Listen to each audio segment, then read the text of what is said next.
कभी कभी जो डबल इंजन की सरकार चलने वाले जो दावा करते थे, पहले इंजन टकराते थे, अब तो डब्बे भी टकराने लगे हैं। कैसी चर्चा संविधान की जो है बिना प्रधान की। मैं सबसे पहले लाखों लाख लोग जो भारत देश की आज़ादी में जिन्होंने अपनी जान न्यौछावर कर दी, देश आज़ाद हुआ। आज़ादी के बाद बाबा साहब भीमराव अंबेडकर जी और तमाम हमारे वरिष्ठ लोगों ने इस संविधान को देने का काम किया। मैं उनको याद करने के साथ साथ जो आज 13 तारीख जिस दिन हम आप सदन में बैठे हैं, एक ऐसी घटना घटी थी, अगर उस समय सुरक्षा कर्मियों ने अपनी सूझबूझ के साथ, बहादुरी और साहस के साथ अगर उन आतंकवादियों का मुकाबला न किया होता तो हमारे देश के बहुत सारे महत्वपूर्ण नेता जो उस समय सदन में थे, न जाने क्या परिस्थिति बनती। मैं उन बहादुर जिनकी जान गई उनका याद करता हूं, वहीं श्रद्धांजलि भी देता हूं। मैं इस संविधान की चर्चा पे जहां खड़ा हुआ हूं, मैं बाबा भीमराव अंबेडकर जी उनको श्रद्धांजलि अर्पित करते हुए जिन्होंने संविधान को देने का काम किया। हमारा संविधान जो तैयार हुआ है, उनकी प्रबुद्ध दृष्टि का परिणाम है कि हमारे पास न्याय, स्वतंत्रता, समानता और बंधुत्व के सिद्धांतों पर आधारित एक महान संविधान हमें मिला है। भारत राज्यों का एक संघ है और हमें विविधता में एकता पर गर्व है। ये हमारा संविधान ही है जिसने भाषाई, क्षेत्रीय, धार्मिक और जातीय विविधता वाले हमारे देश को एक साथ रखा है। ये संविधान डॉक्टर अंबेडकर जी ने कहा था कि संविधान की सफलता इस पर निर्भर करेगी कि हम उसके अनुसार कैसे काम करते हैं। यह देखना है, विधायिका, कार्यपालिका और न्यायपालिका की जिम्मेदारी है कि इस महान देश का शासन हमारे संविधान में निहित उच्च सिद्धांतों के अनुसार चलाया जाए। डॉक्टर अंबेडकर ने कहा था, मैंने तो संविधान निर्माण का दायित्व बहिष्कृत वंचित वर्गों को अधिकार दिलाने के लिया है। ये वही संविधान है जो समय समय पर हमारा रक्षा कवच बनता है। अध्यक्ष महोदय, ये संविधान हमारी ढाल है, संविधान हमारी सुरक्षा है, संविधान हमें समय समय पर शक्ति देता है। संविधान ही देश की 90% शोषित, उपेक्षित, पीड़ित, वंचित जनता के अधिकारों का सच्चा संरक्षक है। ये संविधान ही हमारा बड़ा मददगार है।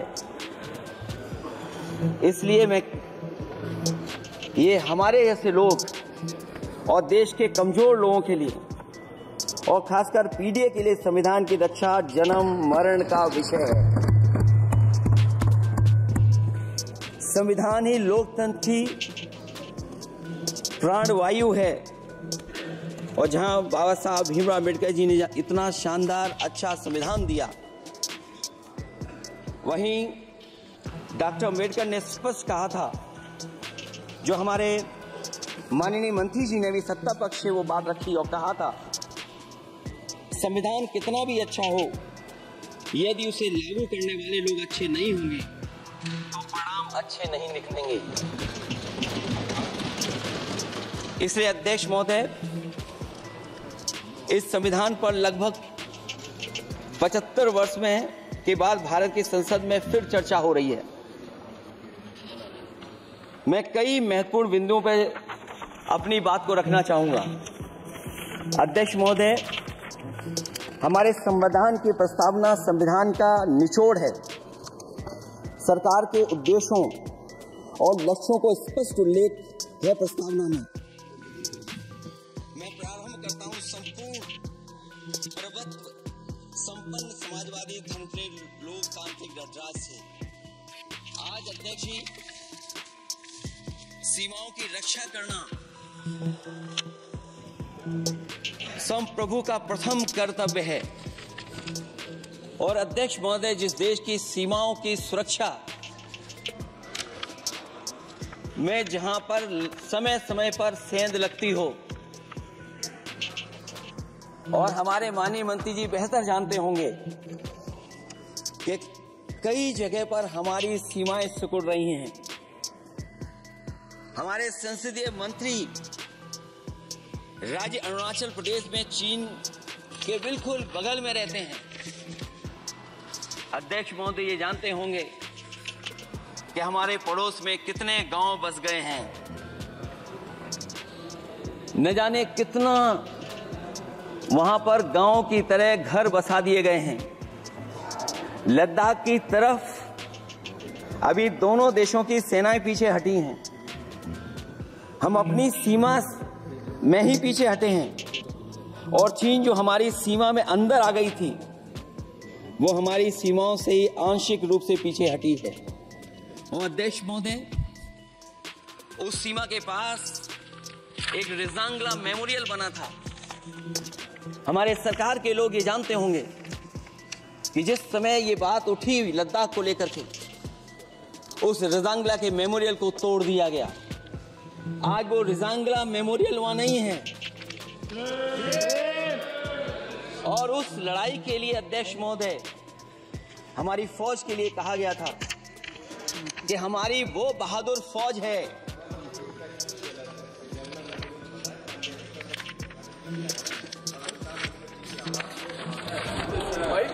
अध्यक्ष महोदय, यही तो फर्क है। कहां पर था, कहां पर बना अब। और अध्यक्ष महोदय, मैं सरकार को बताना चाहता हूं, अध्यक्ष जी, मंत्री जानते होंगे, मंत्री जी, केवल 12 किलोमीटर सड़क बनी थी, और पड़ोसी देश ने क्या क्या नहीं कहा गया। और वो समय आएगा जब हमें मानसरोवर और कैलाश पर्वत पे जाने के लिए भी वो देश हमें रोकने लगेगा। तो हमारी आज 75 साल बाद सीमाएं कितनी सुरक्षित हैं? क्या लद्दाख की वो फिंगर्स जहां पर हम पहले थे, क्या हमारी फौज वहीं खड़ी है कि नहीं खड़ी है? अगर आप रिजांगला मेमोरियल जानते होंगे, तो लद्दाख की वो सीमाएं जो हमारे देश के अंदर थी, क्या हमारी सीमा वहां तक है कि नहीं है? आज नहीं है। ये देश समाजवादी गणराज्य बने। समाजवाद का सरल शब्दों में अर्थ है कि समता और संपन्नता हो। लेकिन देश में अध्यक्ष महोदय, 2014 के बाद विषमता जिस तेजी के साथ बढ़ी है, उसकी कल्पना भी नहीं की जा सकती है। 140 करोड़ में से 82 करोड़ सरकारी अन्न पर जिंदा हैं। अध्यक्ष महोदय, जो देश को ये कहते हो कि हम दुनिया की सबसे तेज रफ्तार पे चलने वाली अर्थव्यवस्था बनने जा रहे हैं, 3 पर पहुंच गए और ऊपर जाएंगे। मैं सरकार से कहना चाहता हूं कि जब 82 करोड़ सरकारी अन्न पर जिंदा है, और दूसरी तरफ देश की संपूर्ण संपत्ति के 2/3 से कुछ परिवारों का कब्जा है, अगर सरकार में ये बहादुरी और हिम्मत है, तो इस 60% गरीबी के रेखा से नीचे रहने वाले लोगों की पर कैपिटा इनकम क्या है? अगर आपकी अर्थव्यवस्था ऊंचाई पर जा रही है, तो हमारे जो गरीब लोग हैं, जो 60% गरीब लोग हैं, उनकी पर कैपिटा इनकम क्या है? और जहां समय समय पर सरकार अपने आंकड़े देती है, कम से कम ये आंकड़े भी दे दे कि गरीबी रेखा पर जो नीचे रहने वाले लोग हैं, उनकी पर कैपिटा इनकम क्या है। इससे स्पष्ट हो जाएगा कि 5% लोगों की पर कैपिटा इनकम क्या है। हमारा प्रेमबली कहता है कि धर्म निरपेक्ष गणराज्य बने।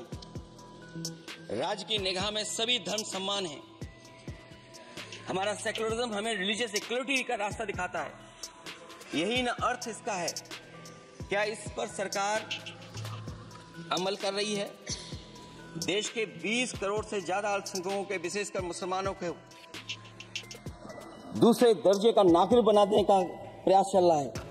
उन पर हो रहे अत्याचार प्रतिदिन बढ़ते जा रहे हैं। उनकी संपत्ति को लूटा जा रहा है, हत्याएं की जा रही हैं, घर तोड़े जा रहे हैं, उनके पूजा स्थलों पर कब्जा प्रशासन की मदद से किए जा रहे हैं। अगर ये धर्मनिरपेक्षता तो धर्म शासित राज्य की क्या परिभाषा है। और हाल ही में हम लोगों ने अध्यक्ष महोदय उदाहरण देखा है कि किस तरीके से उत्तर प्रदेश में कई महत्वपूर्ण जगह पर इस तरह की घटनाएं जानबूझ करके की गई। मुझे याद है उस समय जिस समय उत्तर प्रदेश का इलेक्शन चल रहा था, बहुत से लोगों को वोट डालने का अधिकार जिनको था उनको अधिकार से रोका गया और जो लोग वोट डालने जा रहे थे उन्हें डराया धमकाया जा रहा था। ऐसे इंतजाम किए गए थे कि ये वोट डालने के लिए वोट बूथ तक न पहुंच पाए। वो तस्वीरें अध्यक्ष महोदय न केवल हम लोगों ने देखी बल्कि पूरे देश और दुनिया ने देखी होंगी कि किस तरीके से उत्तर प्रदेश की सरकार के प्रशासन के इशारे पर एक पुलिस के अधिकारी ने महिलाओं को वोट से डालने से रोका और रिवॉल्वर दिखा करके कहा कि वोट डालने नहीं जाओ। मैं उन बहादुर महिलाओं को बधाई देना चाहता हूं कि उन्होंने परवाह नहीं की। उन्होंने कहा कि इससे कुछ जान जाने वाली नहीं, अगर जान भी जाएगी तो हम वोट डाल करके आएंगे। क्या यही लोकतांत्रिक राज्य है? सच्चे लोकतंत्र में जनता श्रद्धापूर्वक मतदान के माध्यम से अपनी सरकार चुनती है। क्या हम सही अर्थों में लोकतांत्रिक व्यवस्था में जी रहे हैं जहां सरकार मशीन और सरकारी मशीनरी के जरिए जहां चाहे अपनी सरकार बना लेती है, जनता के मत का कोई अर्थ नहीं रखे हैं, वह लोकतंत्र नहीं कहा जा सकता है।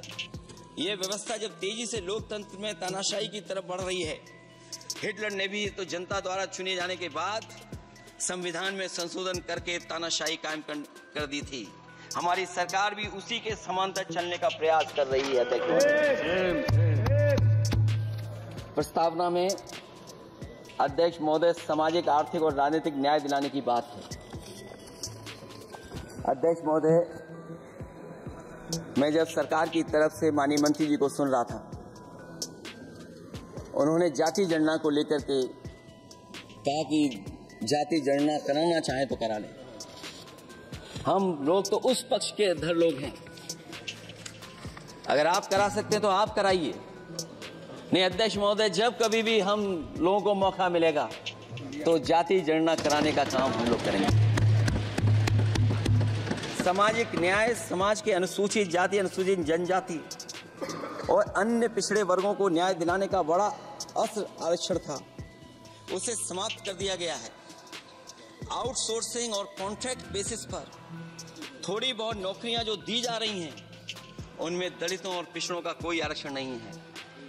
शिक्षण संस्थाओं और विश्वविद्यालय में प्रोफेसर्स और वाइस चांसलर के चयन के समय इनके आगे लिख दिया जाता है, एक नया शब्द का इजाद हुआ NFS, नॉट फाउंड सुटेबल। सरकारी उपक्रम भेज दिए, प्राइवेट उपक्रमों में कोई आरक्षण नहीं है। अध्यक्ष महोदय, शिक्षा मंत्री जी सूची जारी करें और अगर ये बात कहीं भी गलत है तो शिक्षा मंत्री जी सूची जारी कर दें। देश के सभी केंद्रीय विश्वविद्यालयों के वाइस चांसलर की ओर प्रोफेसर की एक,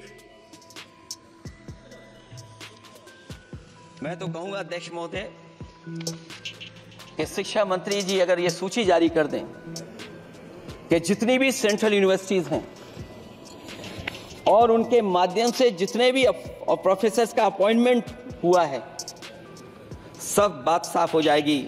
आप केवल देश के 10% लोगों को ही ख्याल रख रहे हैं, बाकी 90% लोगों का आप ख्याल नहीं रख पा रहे हैं।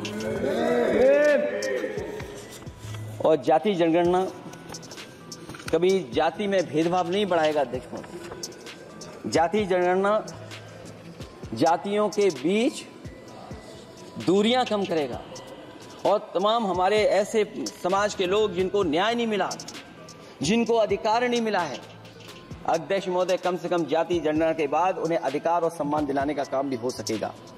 इसलिए हम इसके पक्ष में हैं। आर्थिक न्याय के बगैर न सामाजिक न्याय मिल सकता है और न राजनीतिक न्याय मिल सकता है। गरीबी का नाजायज लाभ उठाकर धन्ना सेठों की सरकार चुनाव में पैसा बांटकर राजनीतिक न्याय का भी अपहरण कर लेती है। कर्ज में डूबी बड़ी आबादी महाजन के दबाव में अपनी इच्छा के खिलाफ वोट देने को विवश हो जाती है। चुनाव में सत्ताधारी दलों द्वारा पैसे की भरमार के चलते कोई सामान्य कार्यकर्ता चुनाव नहीं लड़ पा रहा है। बड़े पैमाने पर धनवान चुनकर आ जाते हैं। पैसे के बल पर जब तक आर्थिक विषमता समाप्त नहीं होती, लोगों को राजनीतिक न्याय मिल नहीं सकेगा। प्रस्तावों में आगे जो लक्ष्य है, विचार, व्यक्ति, विश्वास, पंथ और उपासना की स्वतंत्रता, अन्याय के खिलाफ विचार व्यक्त करने पर जेल, अभिव्यक्ति की स्वतंत्रता का अर्थ है देशद्रोह। अगर भाजपा के मत के नहीं हैं, दूसरे धर्म के हैं तो प्रताड़ना के हकदार हैं। और अब तो उपासना करने पर भी दिक्कत है, क्योंकि हर मस्जिद के नीचे मंदिर खोजने वाले तत्व इस देश को शांति से रखना ही नहीं चाहते हैं। उन्हें कानून की कोई परवाह नहीं है। मैं इस मौके पर धन्यवाद देना चाहता हूं सुप्रीम कोर्ट का कम से कम वो फैसला आया है जहां कुछ दिनों के लिए ये पाबंदी लगाई गई। व्यक्तियों की गरिमा और देश की एकता और अखंडता को सुनिश्चित करने वाली बंधुता, ये विभाजनकारी नीतियां संविधान की प्रस्तावना के उस उद्देश्य से जरा भी मेल नहीं खाती है। व्यक्ति की गरिमा लिंचिंग से धूल दूषित हो चुकी है। उद्योगपति सरकारी आतंक से परेशान हैं, हो करके अपनी पूंजी समेटकर देश छोड़ गए हैं और लगातार जा रहे हैं। अध्यक्ष महोदय, आजादी के बाद उद्योगपति कभी इतने भारत छोड़ करके नहीं गए होंगे, देश छोड़ के नहीं गए होंगे जितने इनकी सरकार में चले गए हैं। अगर व्यक्ति की गरिमा सुनिश्चित हो तो कोई व्यक्ति क्या अपनी मातृभूमि को छोड़ करके जा सकता है? सरकार इस पर आत्मचिंतन करे। अगर आपसी मतभेद पैदा करके एक दूसरे के प्रति अविश्वास पैदा किया जाएगा तो क्या देश की एकता और अखंडता के लिए एक अशुभ संकेत नहीं होगा?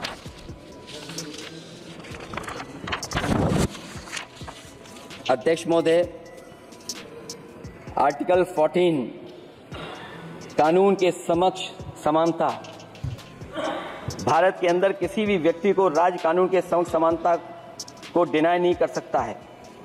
हो क्या रहा है, एक ही कानून कुछ लोगों के लिए अलग है और दूसरों के लिए अलग। अगर सत्ता पक्ष का व्यक्ति गेरुआ गमछा पहनकर अधिकारियों को गाली दे दे तो जी हजूरी और दूसरा न्याय मांगने जाए तो उसे लाठी। क्या ये अनुच्छेद 14 का अनुपालन हो रहा है? अध्यक्ष महोदय, किसी भी व्यक्ति को उसके जीवन और दैहिक स्वतंत्रता से कानून सम्मत प्रक्रिया के बगैर वंचित नहीं किया जा सकता। ये सबसे महत्वपूर्ण मौलिक अधिकार है, लेकिन सबसे ज्यादा इसी का दुरुपयोग हो रहा है। फर्जी मुठभेड़ में हत्याएं, जेल के अंदर हत्याएं और पुलिस अफरीक्षा में हत्याएं। आदमी कहीं भी सुरक्षित नहीं है। ईडी का तो ऐसा कानून बना दिया गया है कि बिना एफआईआर, बिना नोटिस किसी को भी बंद कर दो। लोकतंत्र फाजिल में बदल रहा है। और अध्यक्ष महोदय, क्योंकि उत्तर प्रदेश की चर्चा सत्ता पक्ष से भी हुई, जो हालात उत्तर प्रदेश में हैं, ऐसे हालात कभी किसी ने पहले नहीं देखे।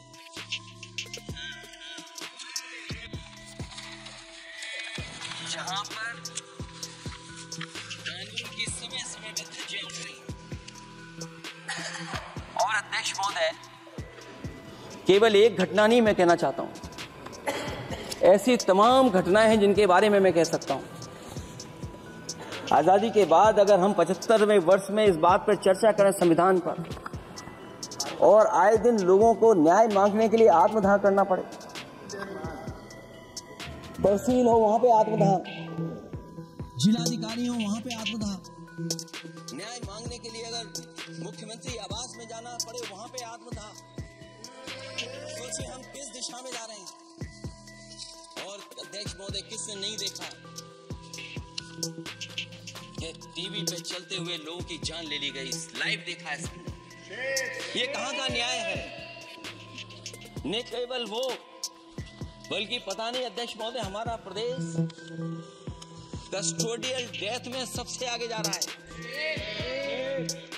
महिलाओं के उत्पीड़न में सबसे आगे जा रहा है। ये मैं नहीं कह रहा हूं, अध्यक्ष महोदय ये सरकार के आंकड़े बता रहे हैं। और न केवल इन चीजों में आगे जा रहा है, बल्कि आजकल जो नए जमाने का डिजिटल इंडिया है, अगर साइबर अपराधों में सबसे आगे कोई प्रदेश दिखाई दे रहा है तो वो उत्तर प्रदेश दिखाई दे रहा है। ये अलग बात है अध्यक्ष महोदय, जिन लोगों ने ये कहा हो कि हम नौकरियां दे देंगे, आज नौकरियां कहां हैं, रोजगार कहां हैं?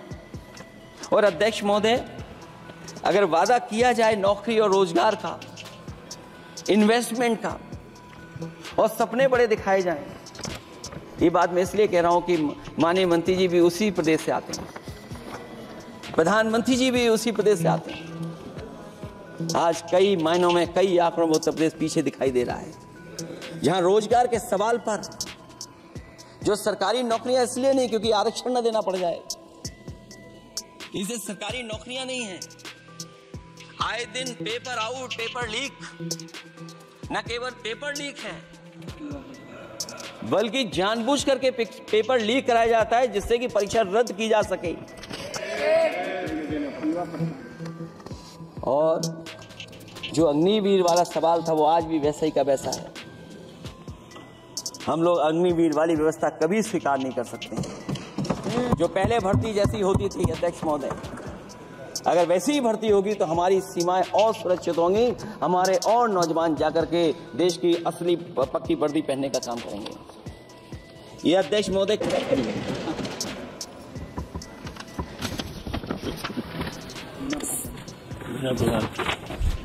अध्यक्ष महोदय, इस सरकार में जो लोकतंत्र के साथ खिलवाड़ हुआ है, इतना कभी खिलवाड़ नहीं हुई।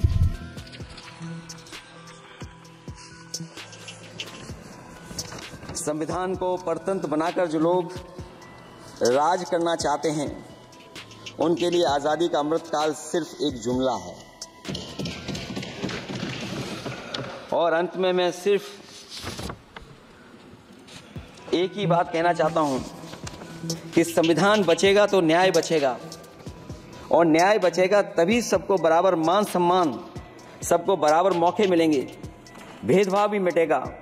और भेदभाव का भाव भी इसलिए आज फिर से संविधान को बचाने के लिए एक और करो या मरो आंदोलन की जरूरत है। इसलिए अध्यक्ष महोदय, हम आपको भरोसा दिलाते हैं, पिछले चुनाव में भी बहुत सारे सत्ता पक्ष के माननीय लोग ये कहते थे कि हमें इतनी सीटें मिल जाएंगी तो हम संविधान बदल देंगे।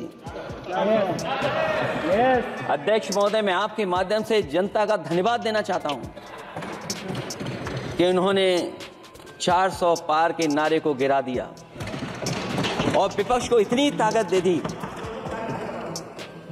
कि इनकी जो सपना था संविधान बदलने को, उस सपने को तोड़ने का काम किया। अध्यक्ष महोदय, बहुत सारे साथी इधर के ही उधर हैं, अगर उधर वाले इधर आ गए उसी दिन ये सत्ता से बाहर हो जाएंगे। अध्यक्ष महोदय, आखिरी में मैं कुछ लाइनें कहकर के अपनी बात खत्म करना चाहता हूं। न मेरा है न तेरा है, ये हिंदुस्तान सबका है, नहीं समझी गई ये बात तो नुकसान सबका है। हजारों रास्ते खोजे गए उस तक पहुंचने के, मगर पहुंचे हुए ये कह गए भगवान सबका है। जो इसमें मिल गई नदियां वो दिखाई नहीं देती महासागर बनाने में, मगर एहसान सबका है। अनेकों रंग खुशबू नस्ल के फल फूल पौधे हैं, मगर उपवन की इज्जत आबरू ईमान सबका है।